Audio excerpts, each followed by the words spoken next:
What's good everyone? Today I'm going to show you how to create these cool silhouette shots with color. All you're going to need is one light with a gel over it and a wall. And basically what you have to do is bounce the light off the wall. It's like having a big softbox behind us. And then your subject stands in front of it. I'll zoom in a bit more so it's just this area. And as you move away from the wall, less light will reach you. As you can see on the sides of my face here when I step forward. However, in this example, the light is hitting my neck directly. And this is perfect if you've got a small studio or just a bedroom to work with because, yeah, like I said, you just need one light, a gel, and a wall.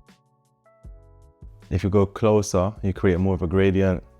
The further you move the light away from the wall, the more of like a solid background you get. The closer you are to the wall, the more of a gradient you get from bright, colorful to dark. Let's quickly cover light intensity versus saturation. The closer and brighter the light is, the less saturated the gel looks. And if your color feels washed out, feel free to stack your gels to deepen the saturation.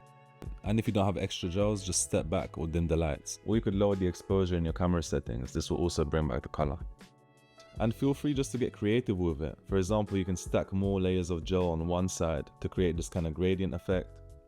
And if you want to take it to the next level, introduce another light. I just put the color red on my phone screen and then use that as a light. And don't forget to experiment with different angles of light. Another cool trick to try is to put the light really high above you, have it bounce off the wall, but then slightly have it light the top of your subject from above. Here the light is reaching both the background and the top of the subject. There's a lot more to using gels and stuff, but to get this kind of silhouette shot, it's real easy. I'll drop like a color lighting and color photography masterclass real soon because this was just like a little tester to experiment a little bit. Peace out.